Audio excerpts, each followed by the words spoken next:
Olá, boa noite. Veja no Brasil TV. Falha no sistema do bilhete único de São Paulo bloqueia 40 mil cartões de passageiros. No Recife, um carro é engolido por uma cratera no meio de uma avenida.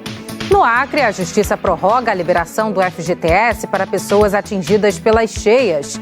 E ainda o São João Solidário no Agreste de Pernambuco. As festas juninas arrecadaram alimentos para instituições de acolhimento. Segunda-feira, dia 3 de julho, agora no Brasil TV.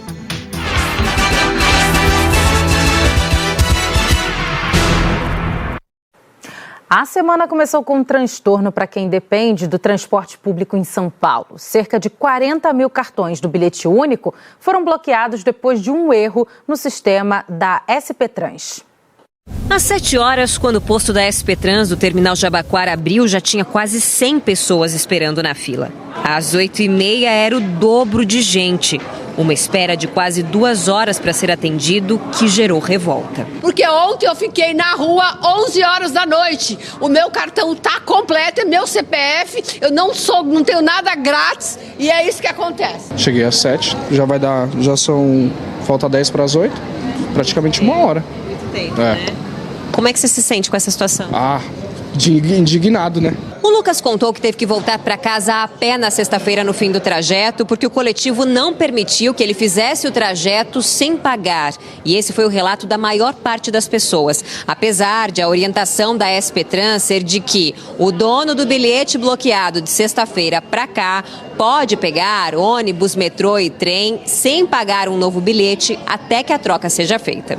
A Kelly teve que enfrentar fila pela segunda vez desde sábado. Eu fui em Santa Amaro sábado, quando deu bloqueado, e fiquei 3h30 na fila. 3h30? 3h30. E quando eu cheguei, a atendente falou que eu tinha que retornar na segunda, porque o meu bilhete estava cancelado no sistema, eu teria que pagar uma taxa, e lá eles não aceitavam esse pagamento. A SP Trans está dando uma declaração de comparecimento, mas só consta o horário que a pessoa foi atendida. Não comprova as mais de 2 horas de espera na fila. Cheguei aqui às 6h30 da manhã e eles marcaram o horário de 8h37. Que é a hora que você foi atendida? Isso. Qual que é o problema disso para você, né? Muito, porque eu vou declarar isso aqui o quê? Vou falar pro meu patrão o quê? Que eu cheguei lá, era 6h30, me deram a declaração de hora de 8h37. Aí vai aparecer pro seu patrão que você chegou aqui às 8h30, né? Isso. Fila e espera também no terminal Cachoeirinha, na Zona Norte. Dezenas de pessoas passaram a manhã nos guichês para tentar trocar o bilhete único. No terminal Lapa, na Zona Oeste, a fila de passageiros que tentavam regularizar a situação do bilhete era tão grande que chegava à rua em frente ao terminal. A Rosângela percebeu o problema ainda no sábado e desde então está contando com a ajuda de amigos. Na Barra Funda eu pedi carona, agora mesmo também pedi carona para vir para cá. Podia ser uma coisa tão simples para resolver, então a gente tem que pegar essa fila todinho, ficou o dia inteiro aqui para estar resolvendo isso aqui, aí eu vim resolver isso aí, para desbloquear o cartão, senão a gente não consegue fazer a recarga, né? A troca tem que ser de graça, mas o crédito que estava no bilhete único pode demorar até 72 horas para voltar. Como que você vai fazer para ir trabalhar, para pegar ônibus, metrô, trem, até esses créditos caírem no seu bilhete novo? Tive que tirar do meu bolso. A superintendente de atendimento da SP Trans disse que a empresa está trabalhando para que os créditos dos cartões bloqueados sejam liberados o quanto antes. Vamos ouvir. A recarga acontece em até 72 horas, mas estamos trabalhando para antecipar isso. Já tem casos que a gente consegue antecipar até para o mesmo dia a restituição, e ela encostando o cartão no equipamento de recarga, ela resgata aquele saldo que ela tinha no cartão. A SP Trans comunicou todas as empresas operadoras do sistema para que permitam o desembarque pela porta dianteira do veículo quando o usuário encostar o cartão no validador e aparecer a mensagem de bilhete bloqueado, para que essas pessoas possam ser transportadas. Na capital mineira, o passageiro que usa o metrô passou a pagar mais caro pela passagem. E a maioria reclama do serviço prestado, principalmente no conforto das viagens. No primeiro dia útil com a nova tarifa do metrô, os passageiros continuam enfrentando problemas antigos. Bom dia, qual é o nome da senhora? Roseli. Dona Roseli, a senhora está aqui em pé no metrô. Todo dia é assim? Todo dia. Por isso, hoje cedo, quem pegou o metrô no sentido Estação Vilarinho estranhou os trens mais vazios. Você consegue sempre sentada? Não, algumas vezes, mas é em pé mesmo. A senhora pega metrô todos os dias? Todos os dias. E como é que é a situação todos os dias? Ai, sempre assim, né? Esse perrengue todo, essa dificuldade, né? Nem sempre tá sentado. Já no sentido Eldorado, tudo como de costume. Vagões lotados. E a passagem que custava R$ 4,50 agora pesa mais no orçamento. Subiu para R$ 5,30, aumento de quase 18%. Desde 2019, a passagem do metrô aumentou R$ 2,90. Neste período de 4 anos, foram 8 reajustes. Este de agora é o primeiro desde que a iniciativa privada assumiu a administração do metrô. A promessa é de melhoria, mas o que não falta é reclamação dos passageiros. Você já sentiu aí essas melhorias ou ainda não? Não mesmo. É sempre muito cheio, a passagem é muito cara. Melhoria nenhuma. Não tem melhoria nenhuma, não. Sábado mesmo, eu larguei serviço 2h30, 3 horas da tarde, já estava lotado. Se tirar a mão, não tem como colocar mais, não. Se levantou o pé, seu pé não volta para o lugar, não. Franciele, você pega sempre o metrô, sempre assim, em pé? Sim, sempre em pé. Coisa mais rara que tem é de você conseguir sentar dentro do metrô. E hoje ainda está vazio, costuma estar bem mais cheio que isso. O passageiro que pega o metrô para ir e voltar do trabalho, o reajuste representa um gasto a mais de R$ 1,60 por dia. No fim do mês, são cerca de R$ 35 a mais. Para quem tem que enfrentar aperto nos trens, aperto agora também no bolso. Com toda certeza. O meu primeiro emprego, o custeio da passagem é do meu bolso. Então é bom saber, né? Vai ser mais um gasto. E o valor do meu trabalho continua o mesmo. A insatisfação não acaba quando o passageiro desembarca. Escada rolante e elevador com defeito, por exemplo, é problema frequente. Falta de manutenção na estrutura das estações e sujeira também. Para os passageiros, muito ainda precisa ser feito para justificar a passagem acima dos R$ 5,00. Para todos nós brasileiros faz muita diferença, ainda mais que somos salariados. A gente não tem só a passagem para cumprir, tem várias coisas. Tem alimento, tem vestiário, tem tudo. A empresa que administra o metrô de Belo Horizonte diz que o projeto de revitalização das estações já está em andamento.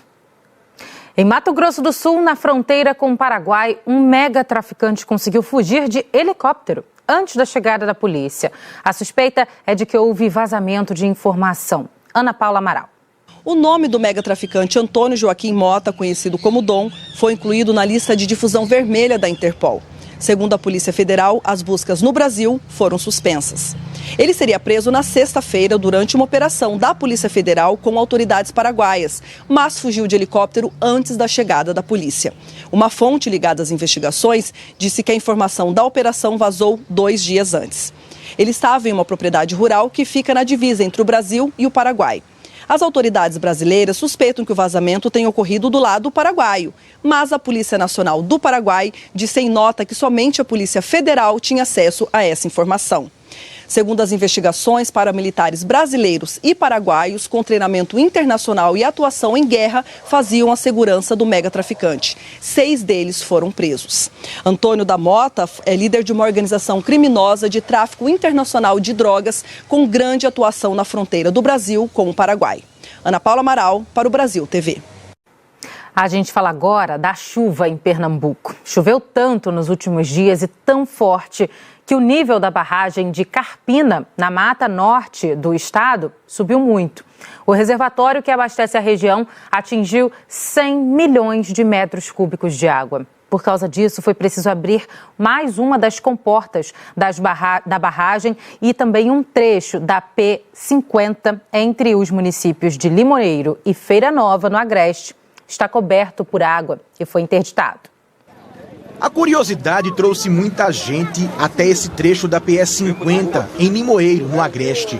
Vim só olhar aqui, esse pessoal aqui, o ponto turístico, esse pessoal tanto fala. É a primeira vez que eu vim e fiquei curiosa para ver, aí eu vim. E ainda tem gente ali tomando banho, né? Passando, normal, tranquilo. Tem gente que acha super tranquilo, mas a gente que está olhando de fora fica com medo, né? A água praticamente batendo na cintura. A ponte do Cumbe estava coberta pela água do rio Catunguba. desde a última sexta-feira. Este local fica a cerca de 5 quilômetros de distância do centro da cidade. As pessoas aproveitavam para registrar tudo no celular e postar nas redes sociais. Dona Irenice estava com a família. Ela veio de Surubim, também no Agreste. Eu, minha filha, 4 sobrinhos, meu genro, um vizinho e a vizinha. Muita água, é meio que um mar d'água aqui, viu? É uma benção. Se eu soubesse, eu ia trazer tapioca. Vim Deus, povo. Vim sozinho, eu tô só olhando os meninos aqui. Cheguei aqui, os meninos estavam por aqui. Estão pescando aqui, eu tô só olhando mesmo. O que é que tu pescou aqui? Piaba, pintado, tilápia. Essa água toda se acumulou depois da chuvarada dos últimos dias. Apenas essa placa de interdição e uma montanha de terra e pedra foram utilizadas para bloquear o acesso dos veículos. Quem tem barco e canoa aproveitou a situação para ganhar um dinheirinho, fazendo a travessia das pessoas. Estás cobrando quanto? Pessoas 5, moto é 25.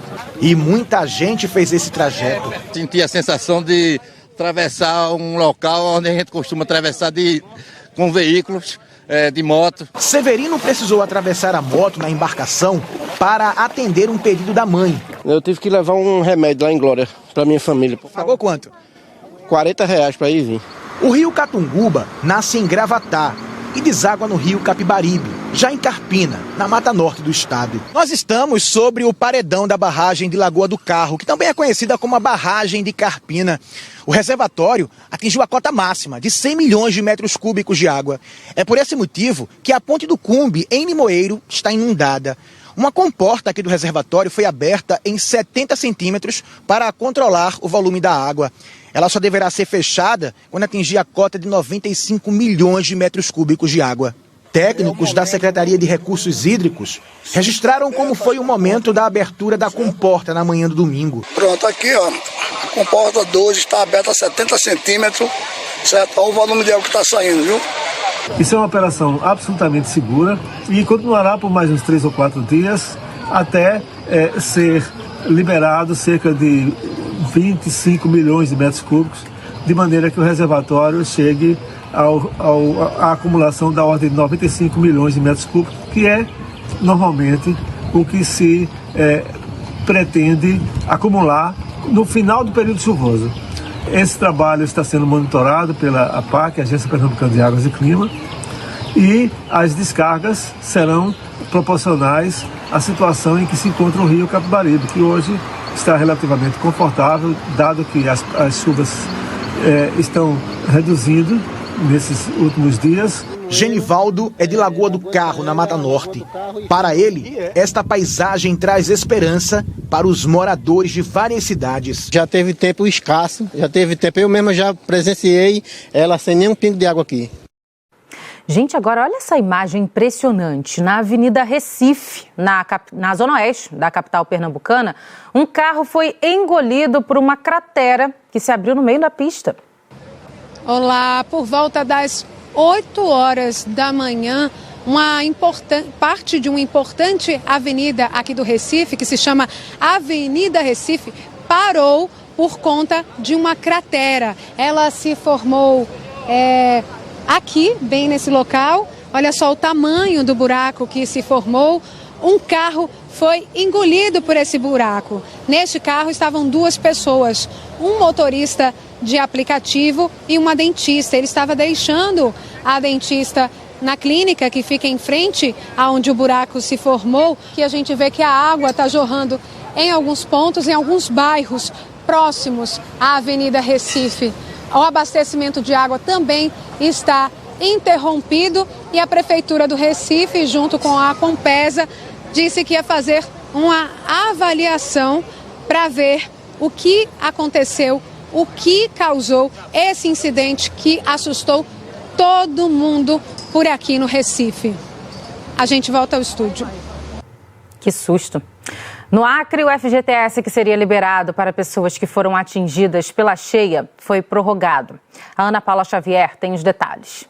O saque do FGTS para os atingidos pela cheia deste ano foi prorrogado até agosto. A determinação foi feita pela Justiça.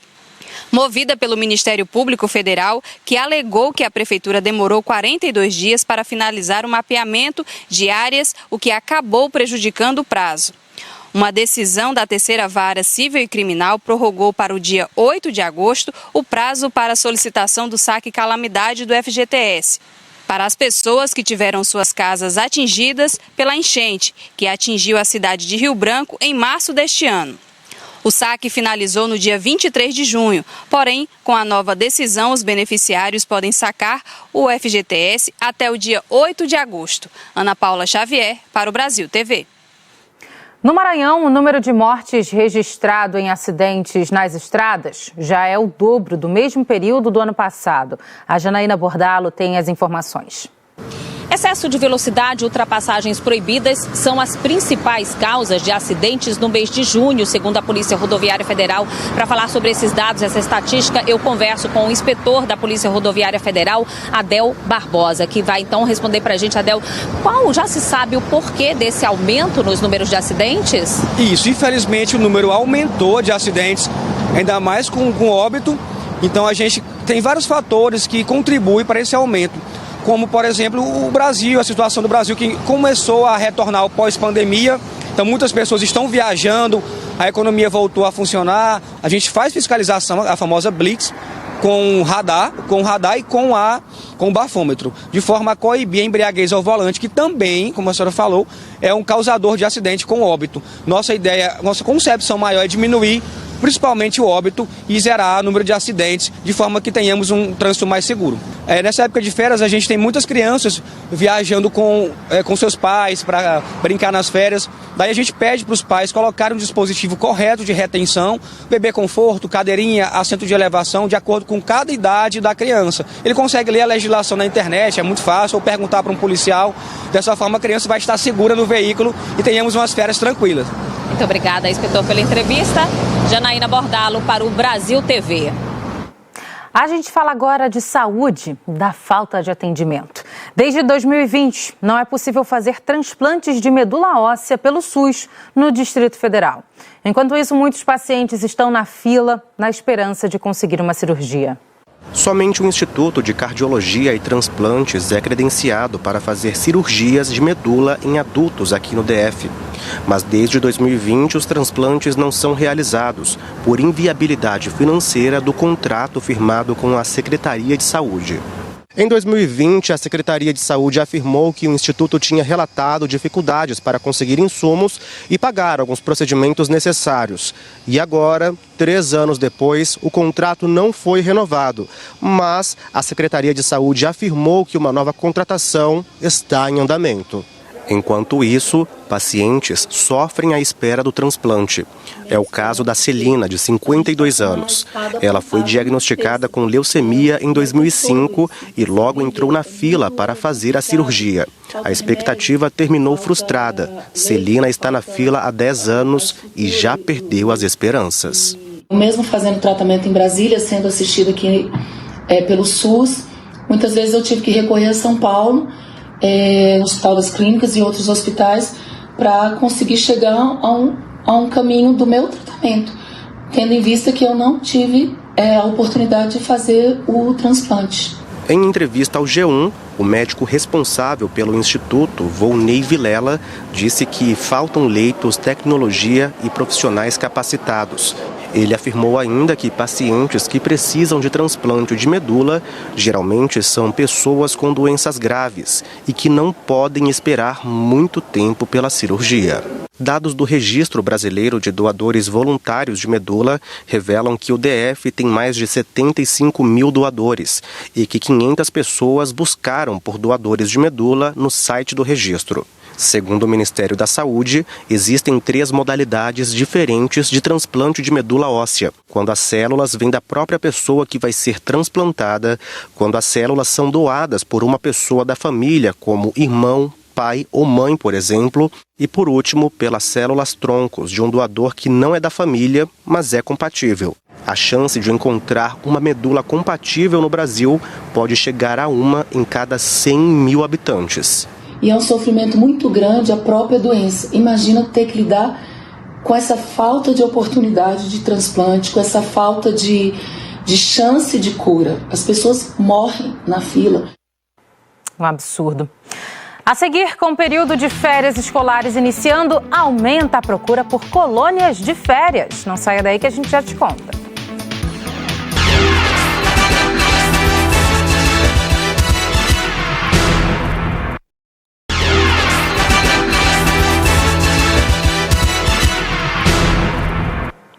Brasil TV de volta falando do período de férias escolares que começou esta semana em algumas cidades do país. No sertão de Pernambuco, em Petrolina, a procura por colônias de férias já aumentou. Leide é nova na cidade. Chegou em Petrolina no ano passado e, na procura por atividades para o filho, encontrou a colônia do Sesc. Essa vai ser a segunda vez que traz o Nicolas para uma temporada de férias. Foi um meio que eu tive para poder estar ocupando ele, para sair de redes sociais, celular, né? Então ele gosta muito, é a segunda vez que ele está participando. Eu deixo ele aqui, volto para o trabalho, né? Fico despreocupada que eu sei que ele está bem cuidado. O Nicolas já está familiarizado com o espaço e se diverte. Minha segunda vez aqui não é muito chata. Eu quero as mesmas brincadeiras porque as brincadeiras daqui não é chata, é legal. Por aqui, o período de colônia de férias será de 10 a 14 de julho, para crianças de 4 a 10 anos de idade. Além da socialização com as outras crianças, eles vão conhecer vários setores do SESC, vão participar de atividades de artes visuais, as brincadeiras recreativas, banho de piscina, experimentos científicos. É toda uma programação voltada para esse desenvolvimento da criança, o desenvolvimento da imaginação, da cognição e também da atividade física. Com a proximidade do mês de julho, muitos pais já ficam preocupados em como entreter as crianças nesse período de férias. Muitos acabam usando das telas para ocupar o tempo livre dos filhos. Mas aqui, a prioridade é deixar o eletrônico de lado e voltar às brincadeiras mais sadias. Nesse período de férias, a gente sempre tem uma procura maior, né? Porque os pais continuam trabalhando e as crianças de férias, então muitos não têm com quem deixar as crianças.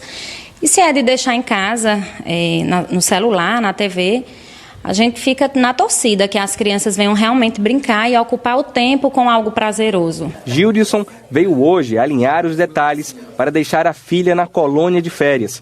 Essa será a segunda vez que ele busca o serviço. A colônia de férias ela ajuda a parte da criança, onde a criança vai desenvolver mais em atividade física, vai estar interagindo com outras crianças e a gente sempre busca o melhor espaço, o melhor local para colocar nossos filhos.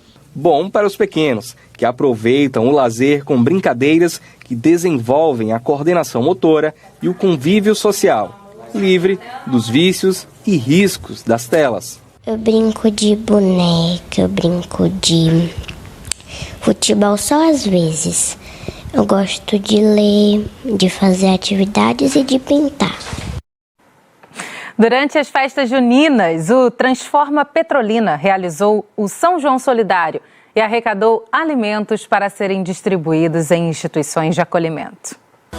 A diversão nos dias de festa foi convertida em solidariedade. As cestas básicas arrecadadas por meio dos projetos Fã Solidário e Ingresso Solidário do Transforma Petrolina vão ajudar instituições como a ID Somos Luz, que há 3 anos atende crianças, idosos e adolescentes de bairros carentes do município. Para o representante da instituição, os alimentos chegaram em boa hora. Muito importante, né, para que a gente possa alcançar, né, pessoas, famílias, né, em vulnerabilidade, pessoas carentes, né. Então, a importância é muito grande de que a sociedade esteja contribuindo, né, nesse caso do São João Solidário, para estar conseguindo arrecadar alimentos. Então, quanto mais chegam esses alimentos, mais pessoas a gente pode alcançar.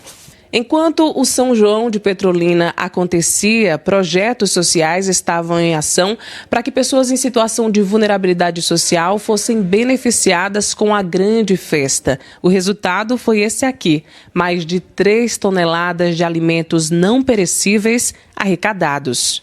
Esses alimentos serão entregues a 32 instituições de longa permanência e aquelas de apoio à saúde e emprego. No fato da gente ter colocado a pauta da solidariedade e do voluntariado junto com a pauta das festas, isso que eu acho que isso é a maior contribuição, as pessoas estarem se divertindo e ao mesmo tempo pensando no próximo. Essa ONG que cuida de idosos e pessoas em situação de rua também foi beneficiada. Aqui vivem 45 idosos, muitos deles deles não têm condições de pagar pelo abrigo. E um apoio como esse faz toda a diferença. Tem muitos aqui que chegam apenas com a roupa do corpo, que são encontrados na rua, são pessoas de ruas, né, que chegam, que muitas vezes nem documentação tem. E nós lutamos para conseguir documentação e tudo.